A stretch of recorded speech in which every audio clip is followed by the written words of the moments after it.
Making disciples, transforming lives. Saudara, firman Tuhan sepanjang hari ini saya memberikan judul The War of Your Heart atau The Battle of Your Heart. Bisa munculkan sepanjang 1-5. Saudara, saya berharap Anda bisa dengarkan semua pesan ini. Saudara, di ibadah pagi ini saya akan bicara mengenai bagaimana kita bisa menang atas kepahitan. Di ibadah kedua, bagaimana kita ini bisa menyadari ada sebuah umpan yang iblis itu bisa berikan.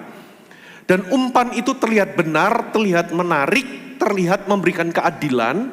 Dan umpan itu yang namanya offense.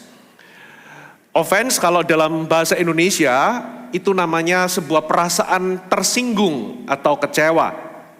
Saudara, dan itu bisa terjadi di mana saja, di rumah, di tempat kerja, termasuk di dalam gereja. Dan akibatnya apa?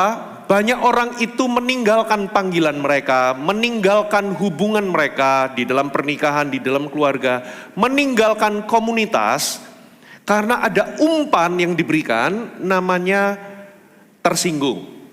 Di mana ada perlakuan tidak adil, di mana ada orang yang mengkhianati atau ada kata-kata yang menyakitkan. Saudara, kita nggak bisa hindari itu. Kita akan renungkan kata-kata Yesus, saudara, bahwa itu nggak bisa dihindari. Tapi respon kita lah yang bisa membuat kita ini bertumbuh sungguh-sungguh jadi dewasa atau justru membuat kita hancur. Sama seperti tikus, dia nggak melihat jebakan itu seperti jebakan karena dia lihat kejunya.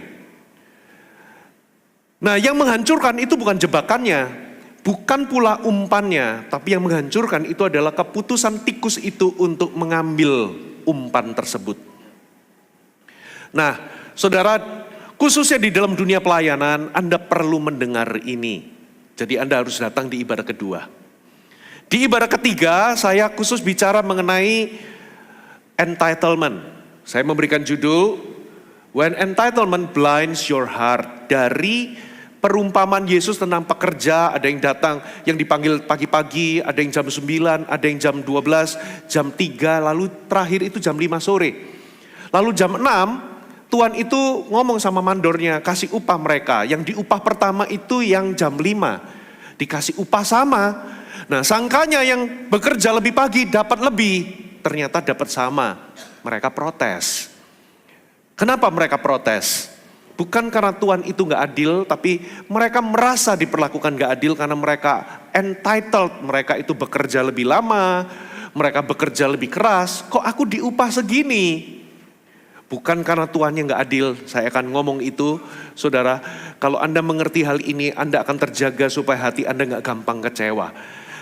Di ibadah keempat, saya ngomong tentang disappointment.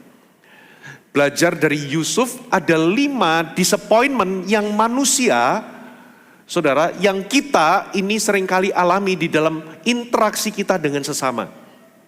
Ada 5 disappointment dan bagaimana mengatasinya, saudara. Dan di ibadah terakhir, saya khusus ngomong tentang menang dari insecurity. Belajar dari Saul, bagaimana Saul yang diurapi, yang dipilih Tuhan, saudara, di ujung-ujungnya, saudara, justru dia malah terobsesi untuk membunuh Daud. Untuk, saudara, sebetulnya Daud itu loyal, bahkan sampai matinya Saul, Daud itu setia dan loyal sama Saul. Tapi Saul justru ingin membunuhnya. Kenapa? Saudara, karena dia sekali punya power, tapi dia nggak mampu membunuh, rasa tidak aman di dalam dirinya. Saya rasa Anda harus datang sepanjang hari. Anda perlu dengarkan 5 pesan ini. Amin, saudara. Coba kita buka sama-sama Ibrani pasal yang ke-12. Saudara, kita baca ayat yang ke-15. Ibrani 12 ayat yang ke-15 berbunyi demikian. Jagalah supaya jangan ada seorang pun menjauhkan diri dari kasih karunia Allah. Agar jangan tumbuh akar yang pahit, yang menimbulkan kerusuhan, dan yang mencemarkan banyak orang. Saudara, Alkitab ini memberikan kita sebuah peringatan. Jagalah supaya jangan ada seorang pun, berarti semua dari kita, Jangan sampai ada yang menjauhkan diri dari kasih karunia Allah. Nanti saya akan jelaskan apa artinya menjauhkan diri dari kasih karunia Tuhan. Saudara, lalu agar jangan tumbuh akar yang pahit. Yang kemudian itu akan apa saudara dikatakan menimbulkan kerusuhan, menimbulkan perselisihan, pertengkaran, dan mencemarkan banyak orang. Inilah yang namanya bitterness. Inilah yang namanya kepahitan. Saudara, apa definisi kepahitan? Secara umum, definisi kepahitan itu adalah, saudara, kepahitan adalah sakit hati, kemarahan, kekecewaan yang mendalam dan disimpan lama. Saudara, jadi itu menetap berkepanjangan, jadi itu bukan sekedar emosi sesaat. Tapi itu adalah emosi negatif, kemarahan, kekecewaan, saudara, luka yang dipendam lama, yang disimpan lama. Secara rohani menurut Alkitab, kepahitan adalah akar dosa di dalam hati. Saudara, akibat luka yang belum selesai. Saudara, dan itu dikatakan bisa mencemari atau merusak hubungan kita dengan orang lain, dengan sesama, termasuk dengan Tuhan. Karena itu adalah akar dosa. Secara psikologis, definisi kepahitan itu adalah emosi negatif yang kronis yang terus diulang di dalam pikiran kita akibat luka yang tidak sembuh atau luka yang belum selesai, yang akibatnya itu terus mengendalikan pikiran kita, perasaan kita, dan perilaku kita. Jadi emosi negatif itu gabungan dari luka, kekecewaan, sakit hati, kemarahan, saudara, yang tidak diproses secara sehat, akibatnya itu menetap dan tinggal dalam diri seseorang. Itu namanya kepahitan, Bapak Ibu. Nah, tanpa sadar, banyak orang itu sebetulnya kepahitan, tapi dia merasa nggak kepahitan. Saudara, pernah nggak ada ketemu? Aku nggak kepahitan kok, tapi coba lihat wajahnya, tatapannya. Saudara, emosi yang keluar, enggak, aku enggak kepahitan, aku enggak kecewa, tapi melotot, saudara. Banyak orang enggak sadar, Bapak Ibu. Nah, itulah sebabnya kita perlu belajar menang dari yang namanya kepahitan. Karena kepahitan itu definisinya, lengkapnya ya, luka hati yang tidak diselesaikan, yang terus disimpan, saudara, lalu berkembang jadi emosi negatif yang kronis, yang berkepanjangan, lalu dia berakar jadi dosa dalam hati, akar kepahitan, dan secara psikologis itu jadi pola pikir yang mempengaruhi pikiran kita, perasaan kita, dan kita terus menerus mengulang-ulang itu di dalam pikiran kita. Jadi sebetulnya kepahitan itu adalah luka yang tidak selesai, yang terus disimpan untuk waktu yang sangat lama. Satu kali ada orang, saudara, ada seseorang datang ke dokter karena dia itu merasa kok aku ini jantung berdebar-debar, tensi naik, sering merasa gelisah. Saudara, coba diobati, coba dicek, dia itu sebenarnya sehat-sehat, kasih obat, beberapa kali nggak sembuh-sembuh, sampai akhirnya dokter itu ngomong seperti ini. Ibu, apakah ibu ini menyimpan kebencian terhadap seseorang? Singkat cerita ya, akhirnya ibu itu ngomong begini, aku ini orang yang mudah melupakan banyak hal. Tapi aku gak bisa melupakan apa yang dilakukan kakakku 15 tahun yang lalu. Saudara, rupa-rupanya dia itu menyimpan kekecewaan 15 tahun. Makanya kenapa kepahitan itu menghancurkan, saudara. Kepahitan itu seperti begini loh, saudara. Anda itu pegang batu, coba Anda pegang ini 1 menit. Mulai terasa penat. Ini enteng, tapi kalau Anda pegang terus, coba 1 jam. Tangan Anda akan sakit. Begitu pula dengan kepahitan. Banyak orang memegang batu kepahitan itu, saudara, sangat lama. Sehingga itu menghancurkan seseorang. Bayangkan ada yang simpan kepahitan itu 15 tahun. Luka emosi yang tidak selesai, yang disimpan lama, menjadi emosi negatif yang kronis. Itu namanya bitterness. Itu namanya kepahitan. Bapak Ibu, Pastor Fuji, saya ini sudah jadi tim leader. Saya sudah jadi pemimpin. Bapak Ibu, jangankan tim leader, pendeta juga bisa kepahitan. Selama dia masih manusia, bukan malaikat, dan berinteraksi dengan manusia biasa, pendeta pun bisa kepahitan bertahun-tahun tanpa dia sadari. Kita akan belajar dari seorang yang bernama Absalom. Absalom adalah kisah tragis seseorang yang punya potensi sebetulnya, tapi hidupnya hancur karena dia simpan yang namanya kepahitan. Saudara, ceritanya begini, cerita ini bermula dari seorang, jadi Absalom ini punya saudara tiri bernama Amnon. Amnon ini jatuh cinta sama adik daripada Absalom namanya Tamar. Singkat cerita, karena terdorong oleh nafsu, saudara, Amnon itu memperkosa Tamar. Saudara, lalu apa yang terjadi? Disitulah Absalom sebetulnya terluka. Dan dia menunggu reaksi dari ayahnya, yaitu Daud. Tapi rupa-rupanya ayahnya tidak melakukan tindakan apapun. Dia mendiamkan. Lalu apa yang terjadi? Coba kita buka 2 Samuel pasal yang ke-13. Coba kita baca ayat yang ke-22. Ayat 22. Dan Absalom tidak berkata-kata dengan Amnon, baik tentang yang jahat maupun tentang yang baik. Tetapi Absalom dikatakan membenci Amnon, sebab ia telah memperkosa Tamar adiknya. Saudara, Absalom itu gak lagi ngomong tentang yang baik maupun yang jahat kepada Amnon. Diamnya Absalom itu bukan berarti damai. Tapi diamnya Absalom itu ternyata dia menyimpan akar kepahitan. Dan akar kepahitan kalau tidak dibereskan akan berubah menjadi kebencian.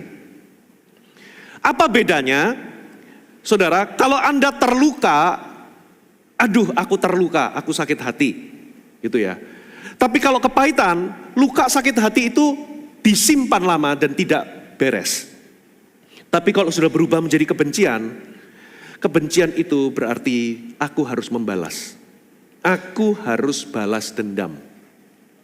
Saudara. Nah, ternyata saudara, Absalom itu menyimpan kepahitan itu sehingga berubah menjadi kebencian.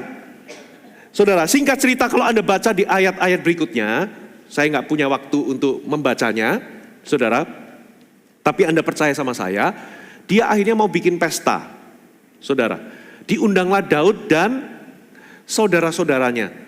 Daud awalnya menolak, gak usah. Singkat cerita, oke gak apa-apa, ayah gak usah hadir, tapi izinkan saya tetap mengundang saudara-saudaraku. Singkat cerita, Daud mempertimbangkan itu, akhirnya Daud mengizinkan. Saudara, semua saudaranya datang, tetapi diam-diam Absalom memberikan tanda kepada orang-orangnya. Kamu tunggu, perhatikan nanti kalau Amnon itu datang, lalu Amnon itu mabuk, nanti tunggu kode dari saya, ya siaplah, begitu dia mabuk, paranglah dia, bunuhlah dia. Singkat cerita, Amnon terbunuh. Disitulah Absalom akhirnya membalas dendamnya kepada Amnon. Saudara, disinilah banyak orang, Bapak Ibu, tidak sadar kalau dia kepahitan, bahkan sampai berubah menjadi kebencian. Saudara, Anda menyimpan luka itu, saudara, Anda terus mengulangnya di dalam pikiran, narasi itu, bahkan Anda itu sampai ingin membalas. Kalau Anda sudah ingin membalas, itu namanya Anda sudah memendam kebencian. Nah, apa yang buruk daripada kepahitan, saudara? 3 dampak kepahitan. Yang pertama, kepahitan itu mengubah luka menjadi kebencian. Absalom awalnya terluka karena adik perempuannya diperkosa dan dipermalukan. Tetapi saudara, luka itu berubah menjadi kebencian ketika dia itu ingin membalas. Yang kedua, saudara, Kepahitan itu mengubah korban itu menjadi pelaku. Absalom itu awalnya adalah korban. Tetapi kemudian ketika dia simpan, saudara, luka itu lalu menjadi kepahitan, menjadi kebencian, lalu dia akhirnya menjadi pelaku kekerasan. Dia menjadi pelaku dari pembunuhan. Itulah sebabnya orang yang terluka itu akan melukai. Orang yang kecewa itu akan mengecewakan kalau kekecewaan itu tidak dibereskan. Saudara, orang yang kepahitan itu sebetulnya akan menimbulkan luka di banyak tempat juga. Bapak Ibu, makanya kepahitan itu akan mengubah dari korban itu menjadi pelaku. Yang ketiga, ternyata kepahitan itu menurut Ibrani 12 itu gak pernah tinggal sendiri tapi menular kepada orang lain. Saudara, dikatakan kepahitan itu akar pahit yang apa saudara, menimbulkan kerusuhan, kegaduhan, perselisihan, dan kemudian mencemari banyak orang. Katakan mencemari. Apa yang dilakukan Absalom, saudara? Ternyata dia itu bukan hanya sakit hati kepada Amnon, tapi dia juga sakit hati kepada ayahnya. Apa yang terjadi, saudara? Yang dilakukan Absalom, kalau Anda baca di 2 Samuel 15 ayat 1-6, saudara, Absalom itu mengumpulkan saudara 50 orang yang berlari di depannya. Lalu setiap hari dia itu ada di depan pintu gerbang. Lalu Absalom ini menyapa dan mencegat orang-orang yang membawa perkara mereka kepada raja. Absalom mendengarkan dengan penuh simpati lalu berkata seperti ini, "Perkaramu itu benar, tapi sayangnya raja tidak mendengarkan kamu. Kalau aku jadi hakim, kalau aku jadi pemimpin, aku akan perjuangkan perkaramu." Dengan cara demikian dia memanipulasi rakyat, lalu dia di ujungnya memimpin yang namanya perang saudara. Dia memimpin pemberontakan kepada ayahnya sendiri. Kepahitan itu dimulai dari satu orang, yaitu Absalom. Kemudian kepahitan itu menyebar kepada rakyat. Rakyat juga akhirnya pahit sama Raja Daud. Orang-orang yang pahit itulah akhirnya menjadi sekutu daripada Absalom. Untuk Absalom itu akhirnya memimpin perang saudara, memimpin perselisihan yang begitu besar, menimbulkan perpecahan dan menimbulkan pemberontakan. Akhirnya tragis, saudara.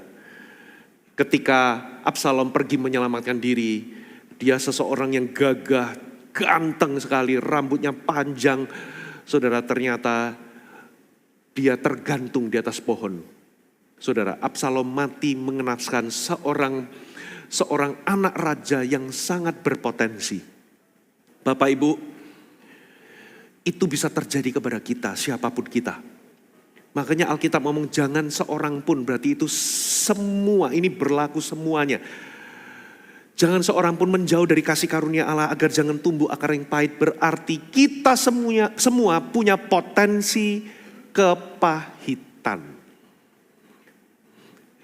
Coba tengok kanan kiri, termasuk kamu. Jangan berkata, oh Pastor Fuji saya gak mungkin kepahitan. No, Bapak Ibu. Jangan-jangan Anda yang ngomong begitu, Anda sudah menyimpan kepahitan sangat lama, tapi Anda gak sadar. Mengapa kepahitan itu sangat berbahaya? Dengan cepat, yang pertama saudara, kepahitan itu akan menutup aliran kasih karunia. Jangan seorang pun menjauhkan diri dari kasih karunia. Siapa yang menjauh? Orang itu. Jadi sebetulnya kasih karunia Tuhan tersedia, tapi orang itu menjauh dari kasih karunia. Dengan kata lain, orang yang menyimpan luka yang tidak dibereskan atau tidak diselesaikan, ketika dia berubah menjadi akar, saudara, gak enaknya kepahitan itu seperti akar.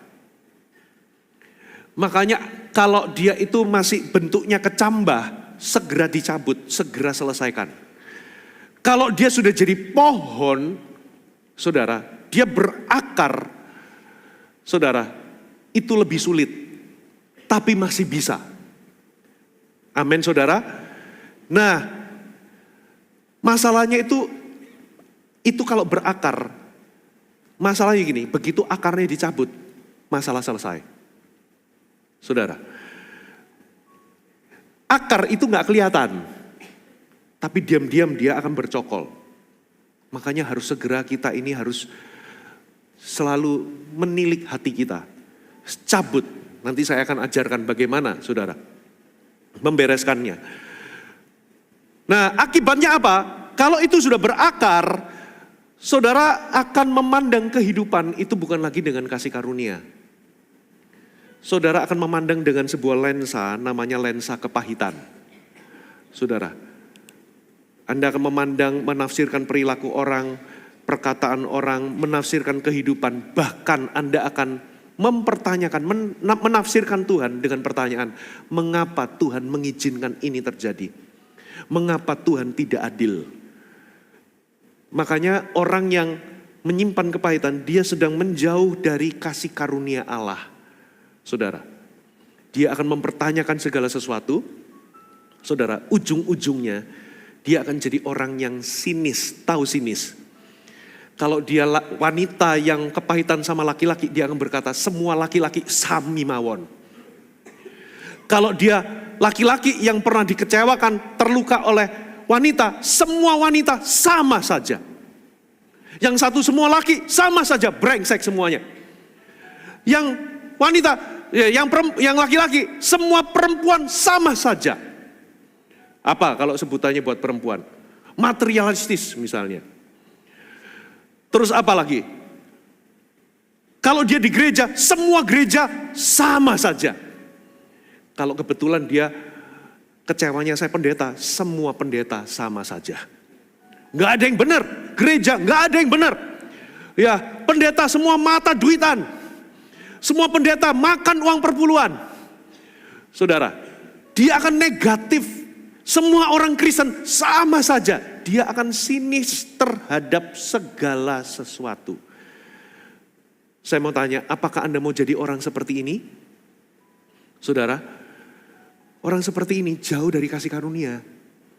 Karena dia akan selalu melihat kehidupan itu dari sisi negatif. Bapak Ibu, Anda jauh dari kasih karunia. Anda pegang kepahitan, Anda yang hancur. Simpan kemarahan, kepahitan, saudara. Bertahun-tahun itu melelahkan. Bukan hanya melelahkan, itu menghancurkan. Poin kedua, saudara. Kepahitan itu membuka pintu bagi iblis. Efesus 4 ayat 26 dan 27 berkata, apabila kamu menjadi marah, jangan kamu berbuat. Saya tanya, marah itu dosa enggak? Enggak dosa.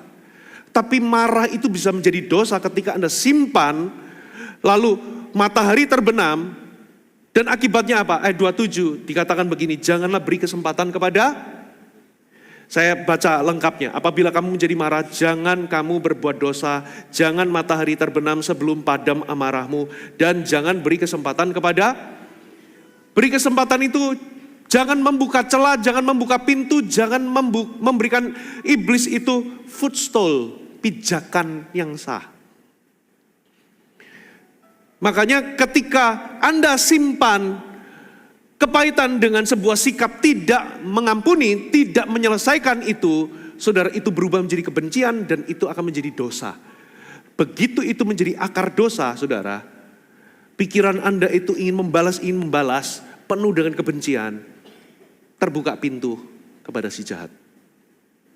Dalam kasus-kasus pelepasan, Bapak Ibu, tidak semua orang yang kecewa itu manifestasi. Tapi dalam kasus-kasus pelepasan, khususnya kalau roh jahatnya itu roh Isabel, yang bisa maki-maki, yang bisa mentertawakan orang yang mendoakan kelepasan. Saudara, pernah ada seorang ibu-ibu itu didoakan kelepasan, setannya bisa membales. Siapa kamu? Malah ketawain. Itu kalau Anda gak punya iman yang kuat, bukan karena roh jahatnya kuat, tapi ditengking, keluar kamu. Siapa kamu? Gitu. Itu bisa ragu-ragu loh saudara. Lalu dia bisa maki-maki lalu mentertawakan. Ternyata setelah dia dilepaskan, dia mengaku, saya itu memendam kebencian semenjak perceraian. Ternyata dia itu terluka sekali sama suaminya. Dan ternyata itu membuka pintu kepada roh jahat. Lalu Anda akan ditorture sama pikiran-pikiran negatif. Anda akan ditorture dengan perasaan gelisah, dengan kebencian yang lebih lagi dan lebih lagi. Karena apa, saudara? Sudah ada oknum ketiga namanya si jahat, yang akhirnya memenjarakan dan mengikat saudara. Yang ketiga, saudara, munculkan. Kepahitan itu menghancurkan kehidupan doa saudara. Nggak ada orang yang kepahitan itu bisa intim sama Roh Kudus, nggak bisa. Sulit Anda akan berdoa kalau Anda simpan ganjelan dan simpan kepahitan. Markus 11 ayat 25 berkata, jika kamu berdiri untuk berdoa, ampuni dulu sekiranya ada barang sesuatu dalam hatimu terhadap seseorang, supaya juga Bapamu yang di sorga mengampuni kesalahan-kesalahanmu. Loh, Yesus ini kok aneh? Ada apa antara doa dengan pengampunan? Ternyata Yesus itu menghubungkan doa itu sangat ada hubungannya dengan pengampunan. Karena kalau Anda tidak mengampuni, kalau Anda masih kepahitan, Anda tidak bereskan itu, saudara, doamu jadi terhalang, sulit Anda itu berdoa. Yang ada doanya begini, Tuhan buat dia terbalas ya Tuhan kejahatannya. Buat dia bangkrut ya Tuhan. Pasti modelnya doanya begitu. Saudara, pembalasan adalah hakmu ya Tuhan, pakai kutip firman lagi. Tapi hatinya penuh dengan kebencian, susah Anda akan intim dengan Roh Kudus. Yang berikutnya, saudara, kepahitan itu menghalangi pemulihan hati. Padahal Mazmur 147 ayat 3 mengatakan, Tuhan itu menyembuhkan orang-orang yang patah hati dan membalut luka mereka. Tuhan kita itu penyembuh, katakan penyembuh. Dia itu Jehovah Rafa, bukan hanya kesembuhan fisik tapi kesembuhan emosi. Dia itu bisa sembuhkan. Kalau Anda trauma karena pengkhianatan, saudara, Anda terluka begitu dalam karena Anda dikhianati seseorang, dilukai seseorang begitu dalam. Saudara, kesembuhan emosi itu bisa sembuh. Tuhanlah penyembuh, katakan amin. Tapi kalau Anda kepahitan itu emosi negatif yang disimpan lama. Berarti Anda tidak membereskannya tapi menyimpannya. Bukannya sembuh, Anda justru jauh dari kesembuhan. Itulah sebabnya kepahitan itu menghalangi Anda dari pemulihan. Saudara, yang terakhir saudara. Kepahitan itu menghancurkan masa depan saudara. Banyak contoh Alkitab yang masa depannya hancur. Absalom, saudara, Kain. Ketika dia membunuh, pasti dia itu diawali dengan dia terluka. Kenapa kok persembahan adikku yang diterima, kok aku enggak? Luka itu dibiarkan jadi kepahitan, jadi kebencian. Dia ingin membalas, dia membunuh adiknya. Saudara-saudara daripada Yusuf begitu benci sama adiknya. Kenapa saudara? Karena saudara-saudara Yusuf itu diperlakukan gak adil sama ayahnya. Papanya pilih kasih. Dia simpan kebencian itu diungkapkan kepada Yusuf. Lalu Yusuf mau dibunuh. Untung ada Ruben yang gak usah dibunuh, dijual aja. Betul ya? Saudara, itu menghancurkan masa depan Anda. Saudara, nah pertanyaannya Bapak Ibu, bagaimana Anda bisa mengalahkan kepahitan? 3 poin sederhana. Yang pertama, bawa luka saudara kepada Tuhan dan bukan memendamnya. Mazmur 62 ayat 8 berbunyi demikian, munculkan ayatnya. Percayalah kepadanya setiap waktu hai umat, curahkanlah isi hatimu, apa saudara? Di hadapannya Allah ialah tempat perlindungan kita. Apa maksudnya? Saudara, kesalahan banyak orang, yang termasuk kesalahan daripada Absalom, adalah dia memendam lukanya. Kesalahan kita itu adalah kita tidak memproses luka itu dengan sehat. Kita itu menekan perasaan ini. Perasaan terluka itu kita tekan. Bahkan beberapa orang itu pakai ayat-ayat atau pakai istilah rohani untuk menekan perasaan terluka itu. Saudara, ada orang yang ngomong rencana, pasti Tuhan punya rencana, saya ngalami ini. Iya, Tuhan punya rencana. Tapi perasaanmu harus diproses, bukan ditekan. Ada orang yang aku sudah move on, aku sudah lupa kok, aku udah jalan, oh bukan hal besar. Padahal dia terluka, dia kecewa. Tapi ini gak bisa jujur di hadapan Tuhan. Saudara, kenapa? Karena banyak orang berpikir, aku ini harus mengasihi, aku gak boleh kecewa, aku gak boleh terluka. Padahal sejujurnya dia terluka. Bapak Ibu, makanya banyak orang itu memendamnya, tapi bukan memprosesnya. Padahal Alkitab itu gak mengajar kita untuk memendam perasaan kita. Tapi Alkitab itu mengajar kita untuk memprosesnya, mencurahkan dan membawanya di hadapan Tuhan. Katakan amin. Jadi kesalahan Absalom apa, saudara? Dia memendamnya. Tidak pernah dikatakan Absalom itu mencurahkan di hadapan Tuhan. Dia membereskan itu di hadapan Tuhan. Begitu dia pendam, lalu namanya akar, saudara, dia akan berubah jadi kepahitan. Luka yang dipendam terus, disurpres, saudara, ditekan, enggak apa-apa kok, aku sudah lupa kok, aku udah move on. Sudah, saudara, tapi tanpa sadar dia mengulang narasi itu. Jadi kebencian. Ketika dia berubah jadi kebencian, saudara,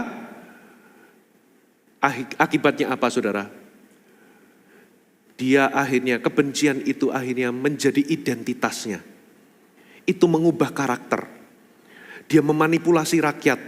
Dia memimpin pemberontakan. Dia menjadi pelaku pembunuhan daripada Amnon. Bapak Ibu, apa yang terjadi? Itu jadi karakter. Pernah gak Anda ketemu sama orang yang dulunya baik sekarang jadi jahat? Why? Kok dia berubah ya? Kok dia jadi mudah emosi? Kok dia jadi temperamen? Kok dia itu jadi negatif? Kok jadi begini begitu? Dia itu sebetulnya orang yang baik, orang yang tulus. Tapi waktu dia terluka, dia tidak jujur dengan perasaannya. Dia berkata, aku kan harus mengasihi, aku gak boleh kecewa. Padahal dia kecewa. Tapi dia gak jujur. Aku terluka akibatnya, saudara. Orang yang baik bisa berubah jadi jahat. Itu berubah jadi karakter. Itu jadi identitas. Dia bukan lagi orang yang identitasnya orang yang mendapatkan kasih karunia diselamatkan, tapi identitasnya menjadi orang yang luka, kecewa, kepahitan. Orang yang hidup di masa lalu. Bapak Ibu. Jadi Alkitab tidak pernah mengajarkan kita untuk memendam. Tapi Tuhan ingin kita memprosesnya dengan cara yang sehat. Jadi apa yang Anda harus lakukan? Saudara, Anda harus jujur di hadapan Tuhan tentang perasaan Anda. Katakan amin. Bahkan kalau bisa, Anda jadilah rentan di hadapan Tuhan. Kalau perlu Anda datangi pemimpin atau konselor. Untuk Anda bisa ceritakan perasaan Anda. Atau kalau Anda mau, Anda bisa tulis. Ini namanya journaling. Tulis di handphone saudara, Anda itu marah kenapa? Anda terluka kenapa? Aku terluka karena aku merasa diperlakukan tidak adil. Tulis, tidak adilnya di mana? Karena begini. Anda curcolah di situ, keluarkan. Lalu Anda merasa apa? Aku merasa disakiti, aku dikhianati karena apa? Pasanganku selingkuh secara emosi sama orang lain. Pasanganku lebih mendahulukan perasaan orang daripada perasaanku. Pemimpinku memperlakukan tidak adil, aku tidak didengar. Anda harus curahkan itu di hadapan Tuhan, bukan dipendam. Saudara, kalau Anda memendam, bisa dua hal. Saudara, yang pertama itu akan jadi ledakan. Yang kedua, Anda jadi mati rasa. Emotionally numb. Mati rasa, saudara. Itu Anda seperti mayat hidup. Bapak Ibu. Makanya kenapa ada orang itu sudah gak punya hati nurani. Saudara.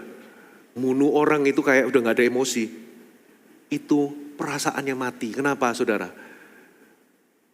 Karena dia yang tekan itu, dia gak mau disakiti lagi, makanya dia matikan perasaannya. Makanya jadi orang yang berdarah dingin.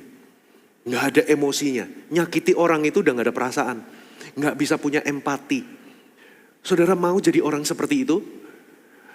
Anda perlu curahkan. Aku terluka kenapa? Kepada siapa? Pasangankah? Pimpinan di perusahaankah? Saudarakah? Orang tuakah? Anakkah? Siapa?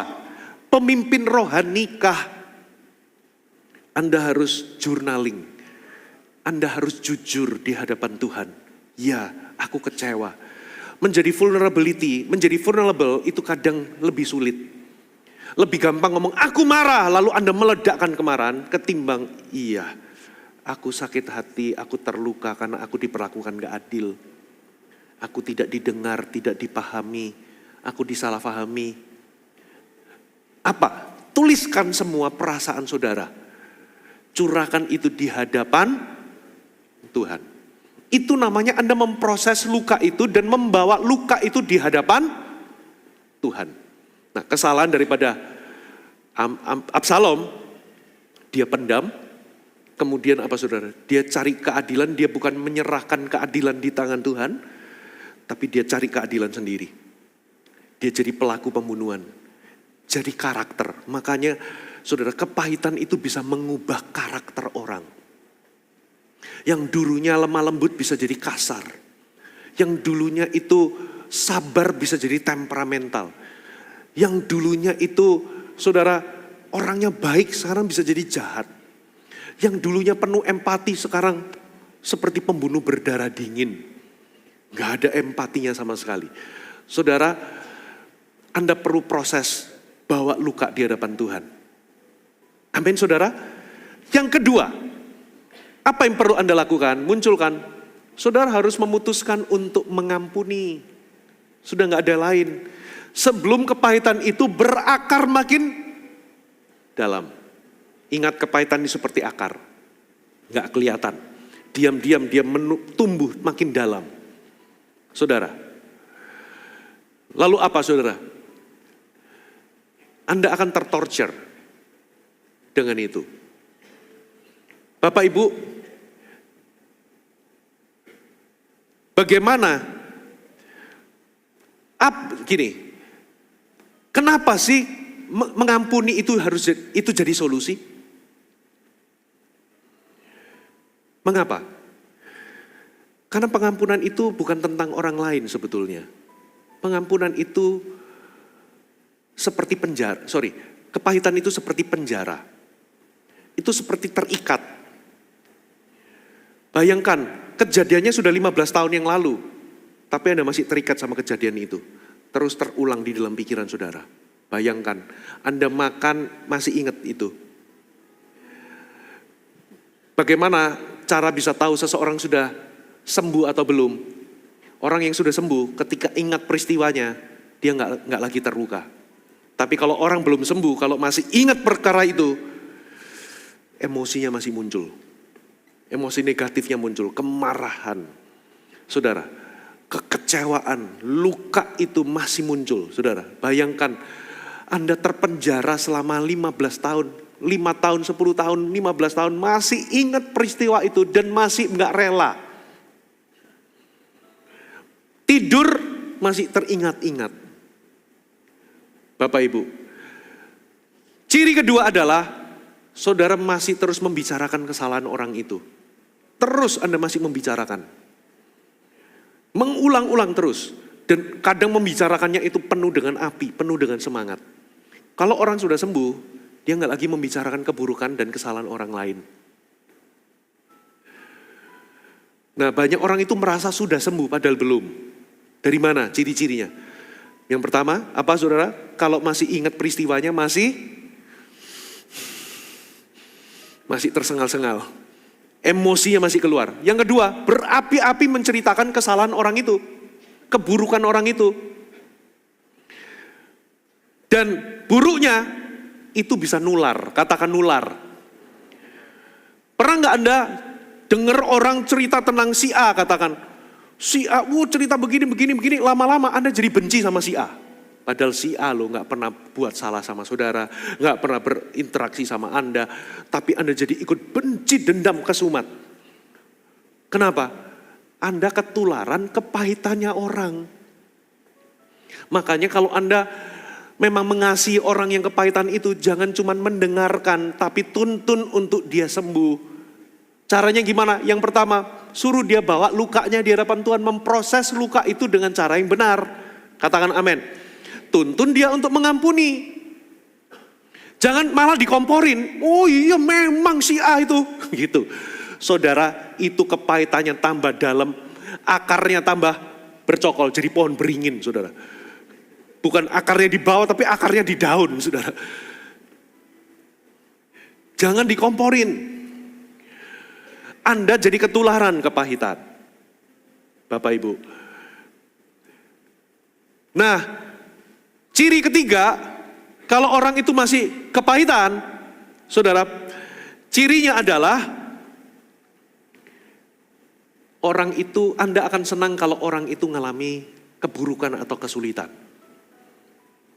Misalnya dia mengalami kecelakaan, Anda akan pura-pura simpati, aduh kasihan ya, tapi Anda post di sosial media, aku sebenarnya kasihan sama orang itu. Enggak, Anda enggak kasihan.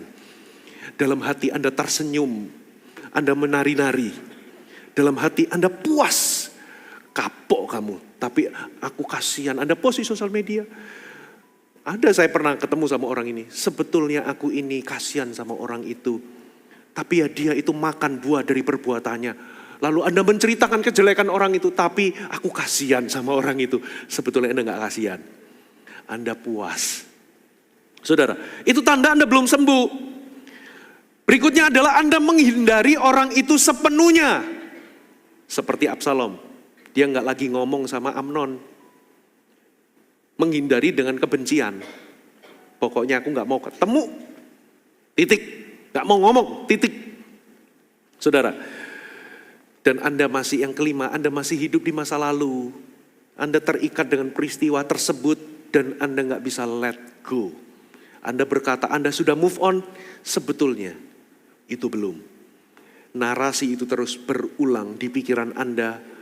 Bisa 1 tahun, 2 tahun, 3 tahun, 5 tahun, bisa 10 tahun. Narasi itu masih muter. Bahkan kejadiannya mungkin orangnya udah mati pun, itu masih berulang seumur hidup kalau Anda tidak membereskannya. Saudara, satu-satunya cara untuk sembuh adalah, untuk bebas adalah mengampuni. Makanya pengampunan itu bukan bicara tentang orang itu. Pengampunan itu bicara tentang kebebasan Anda. Karena hatimu gak mungkin bisa pulih kalau Anda tidak melepaskan pengampunan. Jadi pengampunan itu menyembuhkanmu dan membebaskanmu. Katakan amin. Itu memulihkan hatimu. Karena kepahitan itu ibarat racun yang Anda tiap hari 3 kali sehari minum pil racun itu. Kok aku makin loyo ya, kok kesehatanku makin memburuk ya. Karena Anda minum racun tiap hari. Tapi Anda berharap orang lain atau orang yang Anda benci itu, orang yang menjadi pelaku kejahatan terhadap Anda itu yang mati. Bukan, Anda yang akan perlahan-lahan mati. Kepahitan itu gak matinya langsung. Kepahitan itu matinya lambat, perlahan-lahan. Seperti Anda minum racun 3 kali sehari. Gak langsung mati, tapi perlahan-lahan Anda mati pelan-pelan. Saudara, nah banyak orang itu menunggu kalau dia minta maaf baru aku mengampuni. No. Pengampunan itu keputusan. Tidak tergantung perlakuan orang terhadap Anda. Makanya ada 3 orang yang sulit Anda ampuni. Yang pertama adalah orang yang paling dekat dengan saudara. Bisa orang tua, bisa pasangan, bisa anak, bisa pemimpin komsel, pemimpin rohani, bisa atasan atau sahabat. Itu adalah orang yang sulit Anda ampuni. Yang kedua adalah orang yang tidak minta maaf atau mengakui kesalahan. Waduh, ini sulit, saudara. Dia nggak merasa dia salah. Dia juga nggak minta maaf sama saya. Sampai mati pun nggak akan aku ampuni orang ini. Saudara, pengampunan itu nggak tergantung orang itu sadar minta maaf atau tidak. Pengampunan adalah keputusan pribadi Anda.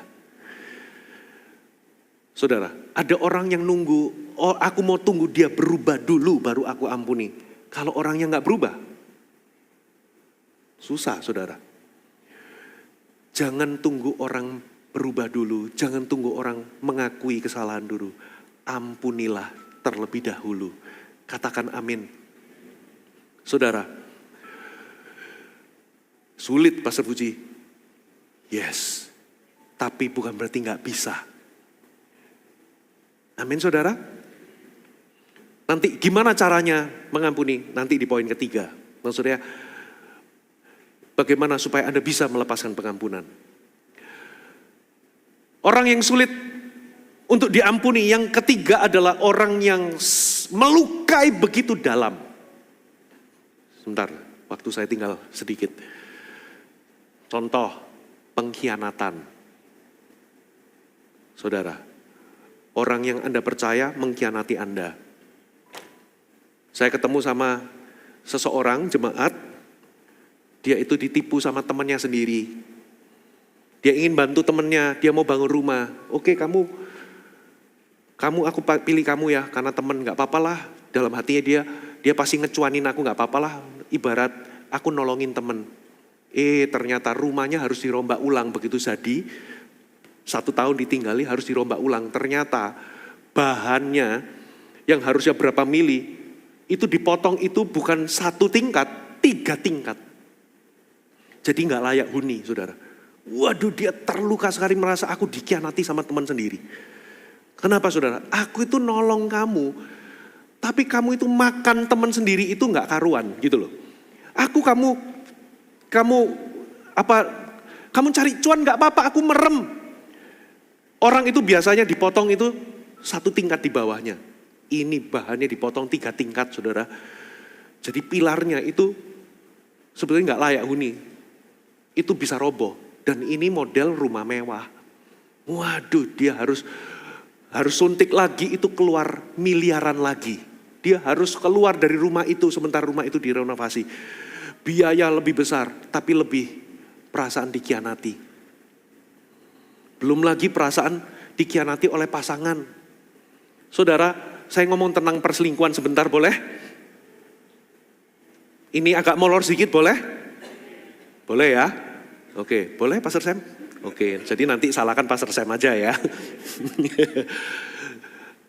Saudara tahu nggak, perselingkuhan, sebelum perselingkuhan fisik terjadi, itu terjadinya jauh sebelum fisik itu terjadinya kapan saudara? Yaitu terjadinya percakapan yang Anda anggap tidak bahaya dengan orang yang Anda anggap teman. Makanya Anda harus punya boundaries yang jelas. Katakan boundaries. Maksudnya apa Pastor Puji? Tidak boleh ada percakapan intens secara emosional dengan orang yang bukan pasangan saudara. Itu sudah jelas. 3 tempat perselingkuhan. Yang paling tinggi, top 3. Tempat kerja, kedua sosial media, yang ketiga reuni. Saudara, 3 tempat ini top 3. Masih banyak yang lain. Sosial media itu yang nomor 2. Makanya pandemi itu orang terjebak sama pasangan 2 tahun gak bisa kemana-mana. Tapi justru di masa pandemi perselingkuhan meningkat 20%. Loh kok bisa? Sosial media. Bapak Ibu, boundaries. Di tempat kerja itu ada namanya sekarang istilah namanya work spouse. Pasangan kerja. Seperti suami istri tapi di urusan kerja. Biarkan kalau itu profesional karena Anda satu tim. Biarkan itu chatting-chattingnya itu urusan kerja. Titik, gak boleh lebih. Karena kalau Anda gak punya boundaries dari urusan kerja, jadi bercanda-bercanda. Lalu jadi sering ngobrol, chatting. Lama-lama apa saudara? Muncul rasa nyaman. Aku nyaman ngobrol sama dia, guyonan enak apa. Dari nyaman akhirnya curhat. Nah, curhat di sini Anda sudah keluar garis. Itu namanya emotional affair. Kenapa? Seharusnya emotional energy itu curhat itu hanya kepada pasangan. Katakan amin. Kalau dalam pengembalaan, curhat itu dengan sesama. Kalau Anda Ibu Wati, Anda konseling curhat sama Ibu Lani. Jangan sama Pastor Sam sendiri. Kalau mau berdua, Pastor Sam sama Pastor Lani. Begitu pula curhat melalui chatting, Anda curhatnya sama Pastor Lani. Begitu pula di dalam pengembalaan, kalau sama TL itu, kalau Anda istri sama istri, suami sama suami, jangan cross. Kalau cross, awalnya itu yang di tempat kerja, curhat masalah si A, si B di tempat kerja itu, aduh gini, curhat, lama-lama curhat tentang pernikahannya. Di sini, saudara sudah konslet. Curhat itu sama pasangan, katakan amin. Nah kalau sudah curhat, berubah jadi perhatian. Sudah makan belum? Ini loh nasi tempong enak. Dikasih rekomendasi awalnya, lama-lama dibawain nasinya. Kamu kemarin kok gak masuk? Oh iya aku diare. Oh minum obat ini loh. Pertama kasih rekomendasi obat, lama-lama dibawain obatnya. Menikmati perhatian. Kalau gak bertobat di situ, dilanjutin jadi yang namanya flirting. Tahu flirting? Awalnya flirtingnya itu tersamarkan. Kamu lebih gagah loh pakai kacamata ini. Yang perempuan habis gunting rambut, kamu wajahmu kelihatan lebih cerah kalau model rambutmu begini. Kamu gagah loh pakai celana jeans itu.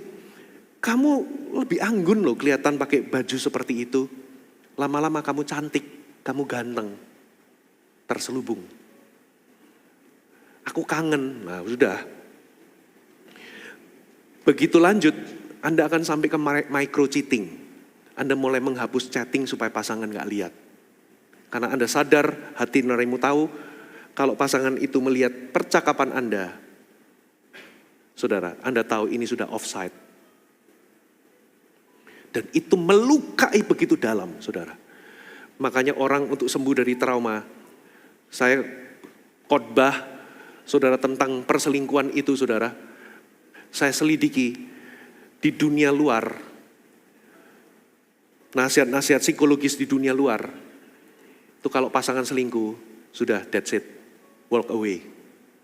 Tapi Alkitab berkata stay. Dengan kata lain, orang yang terluka karena perselingkuhan pun bisa sembuh.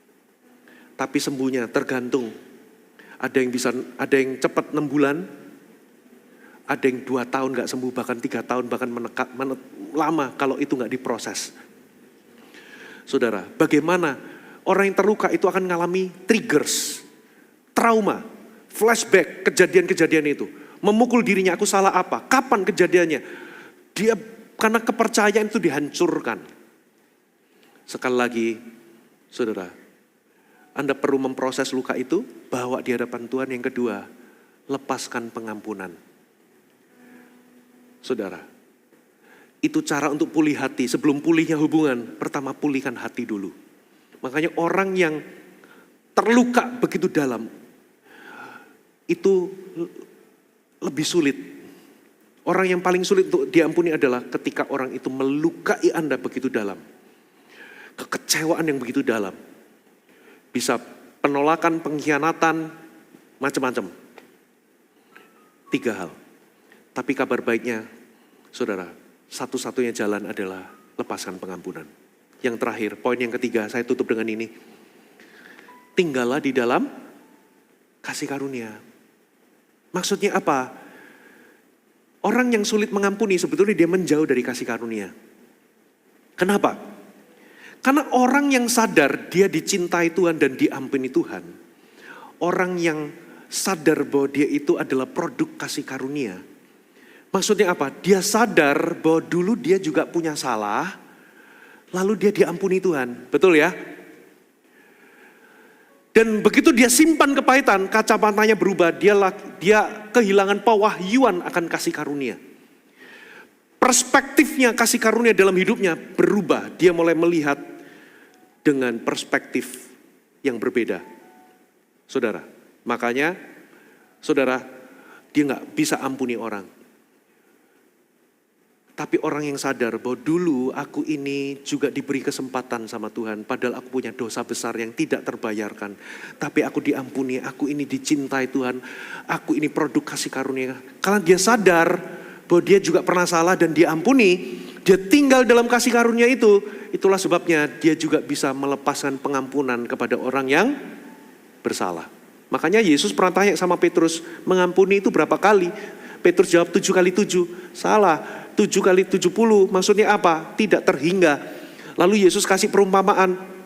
Ada seseorang yang utang 10.000 atau 100.000 dinar. Talenta. 10.000 talenta. Saudara, itu 60 juta dinar. Maksudnya apa? Seumur hidup orang itu kerja, tidak bisa bayar utang. Jadi itu nilainya tidak terbayarkan. Tapi dihapus gitu aja sama raja. Dibebaskan begitu aja sama raja. Begitu dia keluar, setelah dia diampuni, dia lihat temennya itu utang cuman 100 dinar. Itu adalah upah 3 bulan kerja, 3 bulan gaji.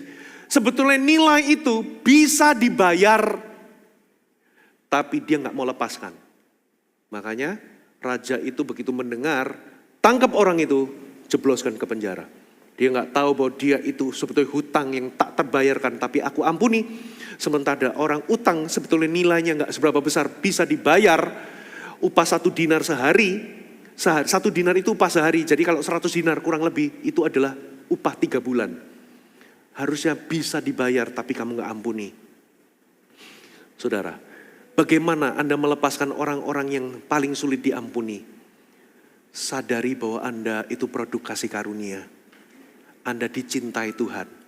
Bukan karena Anda pantas, bukan karena Anda layak. Tapi karena Tuhan memutuskan mengampuni kita. Dan Anda diampuni dari dosa besar. Anda diterima. Begitu pula, ampuni orang. Bukan karena orang itu layak. Bukan karena orang itu pantas Anda ampuni. Bisa jadi orang itu gak mengakui kesalahan. Bisa jadi orang itu gak minta maaf. Bisa jadi orang itu belum berubah. Tapi Tuhan suruh Anda mengampuni. Bukan karena orang itu layak dan pantas. Bukan karena Anda setuju dengan perbuatan orang itu. Tapi Tuhan suruh Anda mengampuni. Karena apa? Karena Anda pun pernah diampuni. Dengan Anda tinggal dalam kasih karunia, Anda bisa lepaskan pengampunan. Dan pengampunan itu membebaskan Anda. Katakan amin. Itu juga membebaskan masa depan Anda dari kejadian tragis seperti Absalom. Ampuni. Bukan karena orang itu pantas atau layak. Ampuni karena Anda sayang sama Tuhan dan sayang sama dirimu sendiri. Karena kalau Anda tidak mengampuni, Anda sedang menghancurkan diri Anda sendiri. Mari bangkit berdiri di hadapan Tuhan.